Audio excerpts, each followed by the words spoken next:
one of the neat things I asked Mike Richter was, you come to these events, you're here at the Expo, other places, and you're running into other professional athletes that you've known throughout your career. And I asked him, like, when you come to these things, do you ever kind of look forward to being surprised by what old teammates or opponents or, you know, athletes from other leagues and sports that you're going to run into here? And he said, yeah, that's kind of one of the fun parts about this is you don't know who you're going to see, and you get to cultivate or, you know, renew some relationships. So that was really cool. Yeah, I think it's great for us when we get to see all the athletes jump from stage to stage, saying hi to each other, yelling at each other, really having a good time. It's great for the fans. It's a peek behind the curtain of what sort of was going on there. And then let's talk about the card show in general. Oh, there's a card show? Yeah, there's a card show where there's actual cards being sold and a lot of people taking part in it. Yeah, I mean, this is this show just, I don't know, can it keep on getting better? Because it keeps on getting better. It can.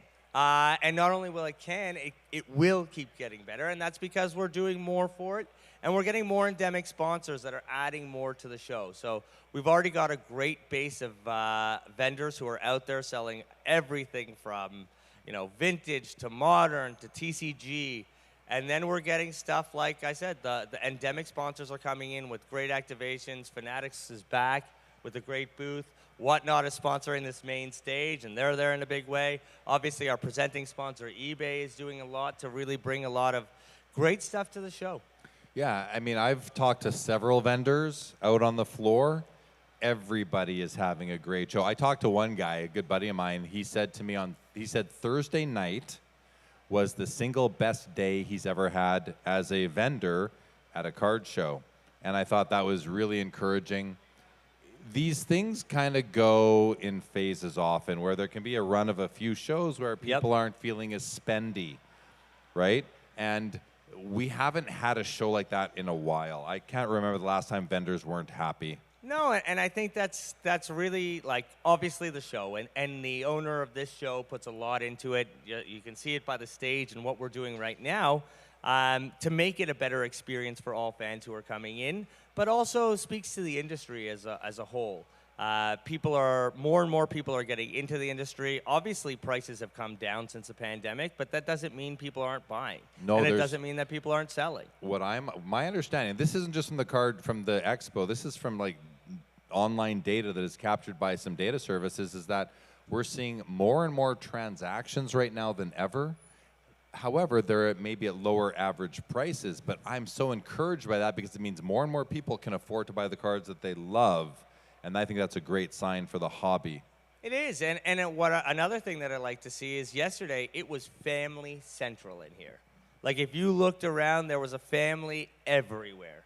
And that's really a sign of a strong, like a really strong hobby. When you have the younger generation coming through and really getting and taking part in it, it's a really special thing. No doubt. And let's also just talk a bit about the after parties, the extracurriculars, if you will. The card show is during the day, and everyone is, you know, heads down, trying to find the cards that they want, on their hunts, manning their booths, working with it, doing the deals with the customers. And then there's always, every night, there's something to do. Thursday night, we had the social event at Arizona's. Friday night, we had the CSC VIP party. Saturday is the Mint Inc. trade night here at in the International Center. What your takeaway as someone who's integral to running this show, Mikey? How did you feel the after parties went, and how are they really evolving now? They're great, and we talked about this just a couple nights ago, and how important it is to have these events take place after the show because there's still such an appetite. And so literally every single night of the event, except for tonight when everyone wants to go home and to go to sleep, there is something for you to do after the event. So the VIP night was great. Your night has really grown. It's blown up. You can't even put it into the old venue anymore. You've had to move it into a larger space.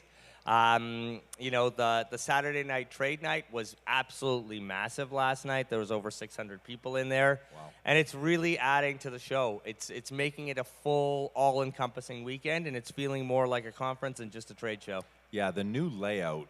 This is our second time in this with this new layout. Hey, this is our second time here with this new layout, and I've talked to a lot of people about it versus the old layout, and I do have nostalgia for the old Hall 5 layout, but I have to say that this layout for the show, the floor plan, the halls that we're in now, it has, I feel like the show has leveled up from a professionally trade show standpoint.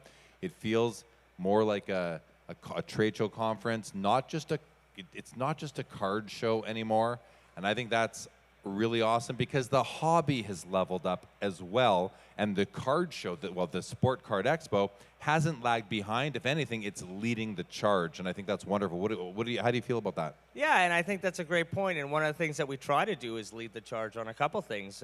You know, when everything shut down during the pandemic, we were the first show to go online. We did 3 very successful shows online. When everything went back to normal, we were one of the first shows to reopen, and it was gangbusters from there. Steve continues to invest inside the show, invest in technology. I think we're one of the few shows out there with our own native app, which builds a community, helps people find out. I got my nephew in the front row showing me a card they purchased. Nice.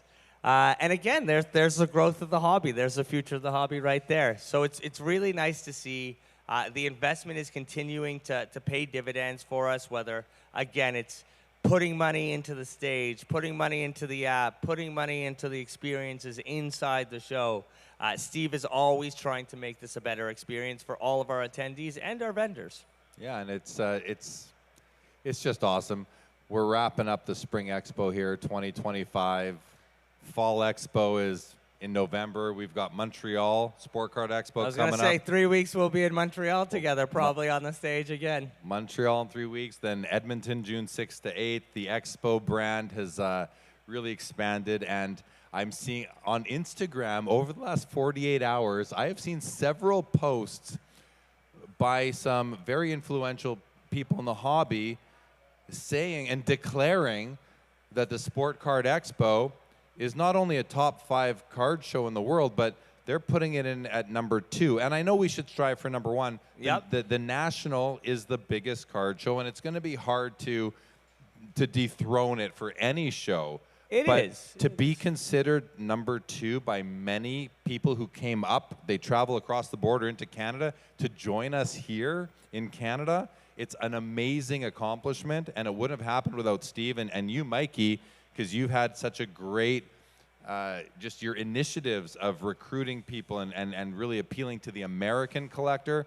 The more people we bring in from other countries, the better it is. And you guys have done a great job. I'm personally grateful for it. I know the vendors are and everybody else is, but we've really leveled this thing up. So yeah, and that was a big part because of you. Remember, we sat down, I think it was 3 years ago, and created that spreadsheet that I'm still working from. And that has really help foster those relationships with such great creators that are coming across the border and shooting such great content here and giving us our flowers. Like, they really are saying number 2 show, best show. I mean, Kyle, King of the Cards, he doesn't even mince words. He says best show out there, period. So yeah. It's really nice praise from some really influential people in the hobby.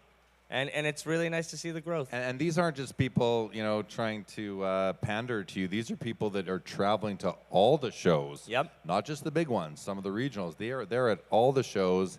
And to declare the Expo as number 2 in the world, it's amazing, and they're not wrong. But even better, if you are predominantly a hockey collector, it's by far number 1. There really is no number 2. 100%. And as we wrap this up, because I've got to run to a couple other things. I want to sit here for at least another half hour with you.